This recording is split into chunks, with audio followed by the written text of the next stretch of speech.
Halo semuanya, kembali lagi di kelas IPA. Pada bagian sebelumnya telah dibahas tentang perkembangbiakan tumbuhan secara vegetatif. Organ tumbuhan seperti akar, batang, dan daun yang digunakan sebagai alat perkembangbiakannya. Pada pertemuan hari ini kita akan belajar mengenai perkembangbiakan secara generatif, yakni sel sperma dan sel telur mengalami fertilisasi sehingga terbentuk embrio yang tersimpan di dalam biji. Minggu lalu saya sudah memberikan tugas kepada kalian untuk kalian melengkapi struktur bagian bunga. Oleh sebab itu, marilah kita bahas bersama-sama. Untuk yang nomor 1 adalah putik. Nomor 2 adalah kepala putik. Nomor 3 tangkai putik. Nomor 4 bakal buah. Nomor 5 bakal biji. Nomor 6 adalah kelopak bunga. Nomor 7 tangkai bunga. Nomor 8 benang sari. Nomor 9 adalah tangkai sari. Nomor 10 adalah kepala sari. Dan nomor 11 adalah mahkota bunga. Setelah kalian mengetahui struktur bunga, kalian diminta untuk menuliskan fungsi bagian bunga yang telah kalian amati tadi. Yang pertama adalah benang sari, yakni menghasilkan serbuk sari untuk perkembangbiakan. Yang kedua putik, di dalam putik terdapat ovum dan bakal biji yang berfungsi untuk perkembangbiakan juga. Yang ketiga mahkota bunga, yakni sebagai perhiasan bunga untuk menarik perhatian serangga atau hewan lain. Yang keempat adalah kelopak bunga. Fungsi dari kelopak bunga adalah sebagai pelindung mahkota bunga ketika bunga masih kuncup. Dan yang kelima adalah tangkai bunga, yang berfungsi sebagai penopang bunga dan penghubung antara bunga dengan tanaman. Selanjutnya kita akan belajar mengenai penyerbukan atau nama lainnya adalah polinasi, yakni proses menempelnya serbuk sari ke kepala putik. Coba kalian amati gambar bunga dengan lebah yang ada di PowerPoint. Mengapa lebah atau hewan lain mendatangi bunga? Apa yang diambil lebah dari bunga? Apa manfaat keberadaan lebah bagi bunga? Lebah dan hewan lain tertarik pada bunga karena warna dari mahkota bunga dan madu yang dihasilkan oleh bunga tersebut.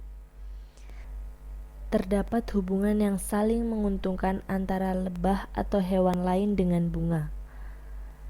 Lebah membantu bunga dalam proses penyerbukan.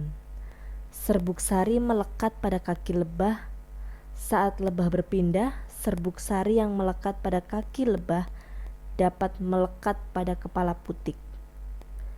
Nah, proses inilah yang dinamakan penyerbukan atau polinasi. Berdasarkan perantaranya, penyerbukan dibedakan menjadi 5 macam. Yang pertama adalah penyerbukan yang dibantu dengan angin atau anemogami.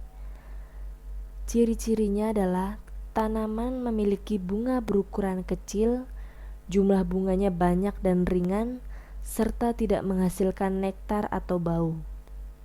Yang kedua adalah penyerbukan yang dibantu dengan serangga atau entomogami. Ciri-cirinya adalah bunga memiliki warna yang menarik dan cerah, serta menghasilkan nektar. Umumnya, serbuk sari yang dihasilkan bunga tersebut lengket sehingga mudah melekat pada kaki serangga. Dengan demikian, serangga ikut memindahkan serbuk sari ke putik. Yang ketiga adalah penyerbukan yang dibantu oleh burung, atau nama lainnya adalah ornitogami.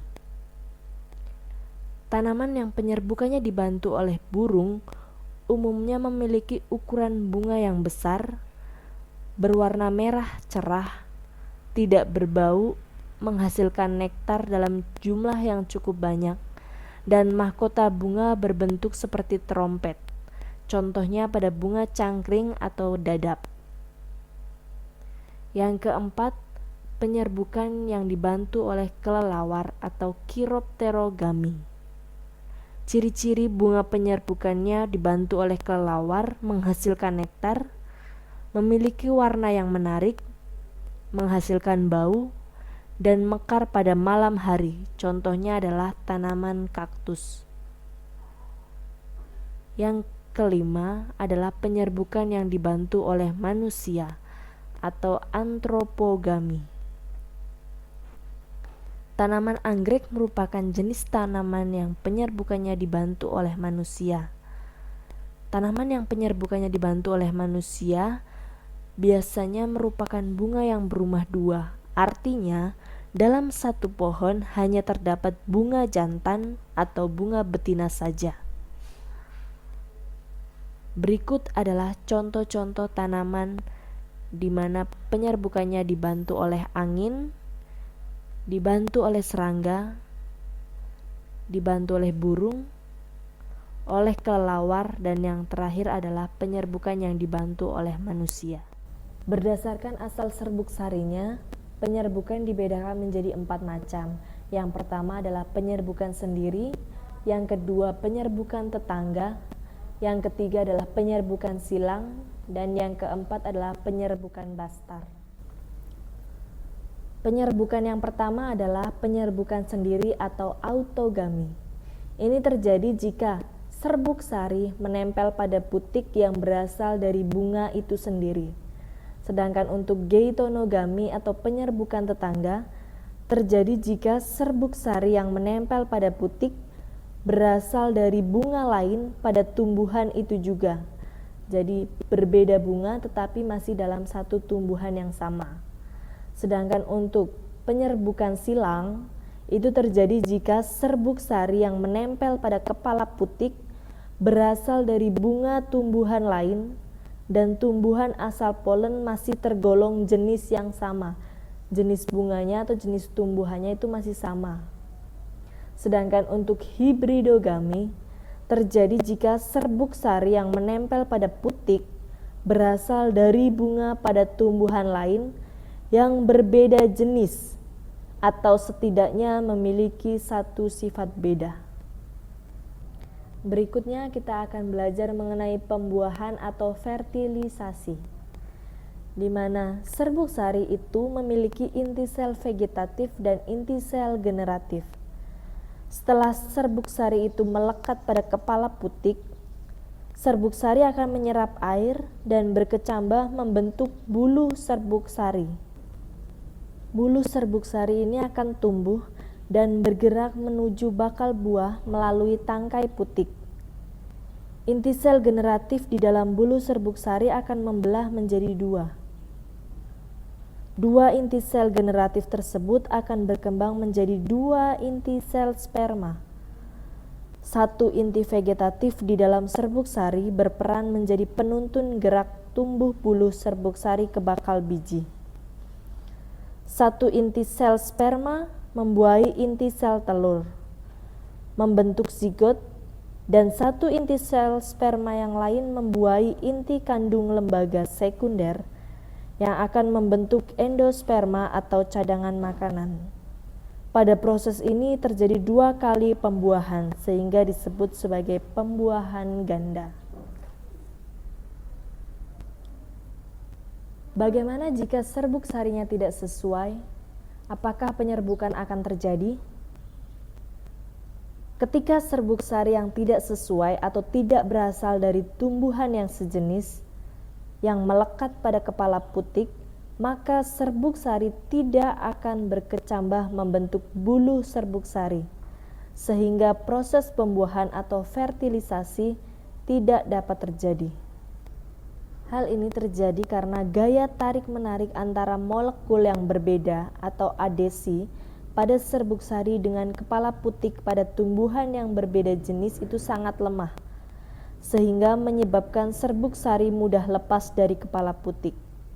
Selain itu, reaksi antara senyawa kimia lipid dan protein pada putik dan serbuk sari yang berbeda akan menghambat metabolisme dan perkecambahan. Akibatnya, serbuk sari tidak dapat berkecambah membentuk bulu serbuk sari. Pernahkah kamu menemukan tumbuhan yang tempat tumbuh induknya berjauhan dengan tempat tumbuh anaknya? Tumbuhan tersebut ternyata melakukan penyebaran biji. Penyebaran biji yang jauh dari induk akan meningkatkan peluang biji untuk tumbuh dan berkembang dengan baik menjadi individu yang baru. Berikut adalah cara-cara penyebaran biji.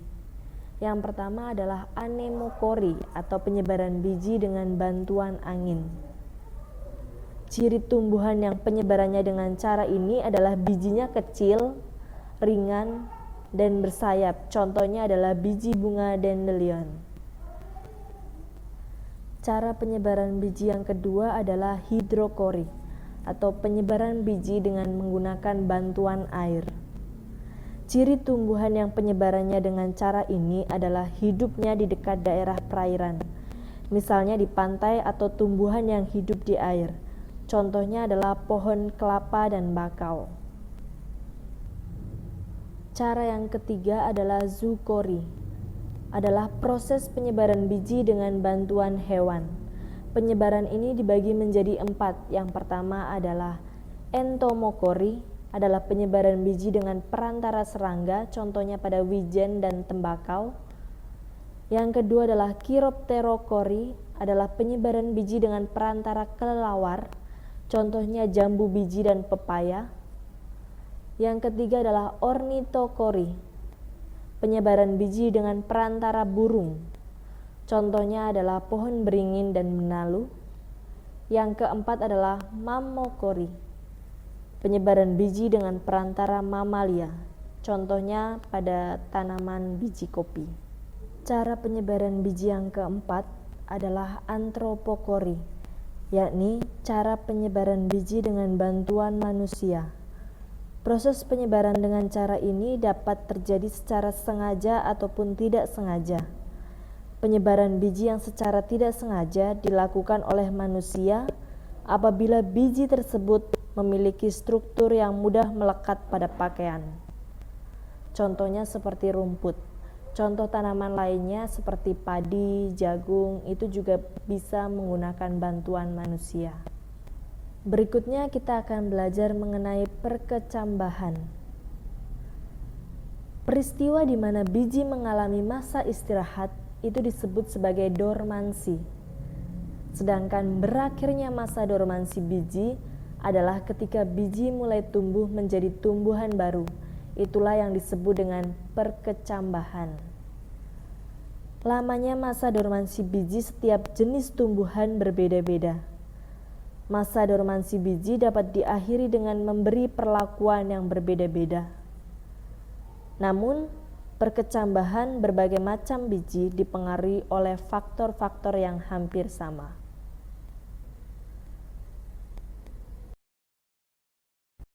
Sekian untuk materi pembelajaran hari ini.